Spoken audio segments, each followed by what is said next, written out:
Hi and welcome to CSM Mistakes Were Made. I'd like to show new crankers how to start and end Ravel Cord. And Ravel Cord is such a wonderful tool to use so that you can easily separate your project from the waste yarn.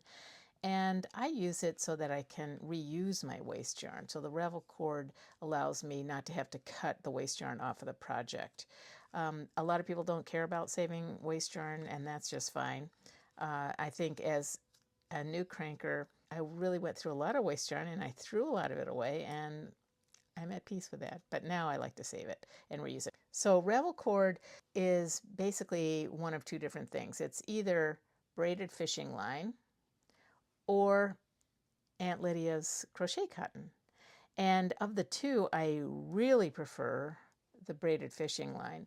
Crochet cotton works okay, it's just not as slippery. So it works, and it's very inexpensive and it's widely available. So if that's what you have, that is great. I think you can get braided fishing line on Amazon, and this particular braided fishing line has lasted me a long time. It's 150 yards and I still have a lot left. And it's 80-pound test line. I think you can get by with 60 quite nicely. So it's a nice weight, and it's super strong, super slippery, and very much reusable. Whatever you use, whether it's fishing line or Aunt Lydia's, cut a piece of it to a decent size, and I recommend 48 inches. That'll make sure you don't run out of Ravel cord before the end of the row, which is what happened to my poor friend Julie when she got her new to her Ligare 400. I gave her some things, and I gave her a little bit of my Ravel cord, and I think I cut her a piece that was maybe that much too short, and then I cut her another piece that was still a little bit too short. So she was so nice about it, but I think she finally ended up getting some for herself. All right, so I hope you enjoy the video. Thanks for watching. So landmarks first. I'll be showing you needle number 1 in a second on this 72 slot cylinder where I have every other needle taken out. You can do this technique when all the needles are in. There's needle number 1, very important. We're going to begin and end everything on needle number 1. Here I just inserted some waste yarn, and I'm going to crank a few rows of that, and I'll be cutting it off in just a second.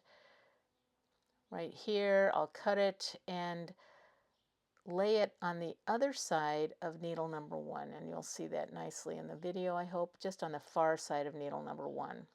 Now I grab my Ravel cord, and I don't bother putting it in the yarn topper, of course, because it's too short, so you just basically put it in and just try to keep it away from the other needles as it's cranking around. So that's been placed on the near side of needle number 1, and we crank 1 row. We'd like to end it also on needle number 1. No surprise there. So you'll see that needle number 1 is in the best position when that latch is just about ready to close. Here's the project yarn also on needle number 1, and I leave about a 3-inch tail, as most people do, unless you have something special you need to do with it. So it's getting ready to start off, and you'll see in just a moment how I crank the whole project off at the very end, and I'm going to spend a few minutes just teasing all of the little yarn ends away from that very busy what was needle number 1. Here I'm pulling out each end of the Ravel cord, the beginning and the end of it. I'm going to try to identify that little 3-inch tail of working of project yarn, the blue project yarn, and there it is. And I even try to grab and separate out the waste yarn, the very end of the waste yarn. Here it looks like I want to get one more loop of the Ravel cord away, and there's that waste yarn.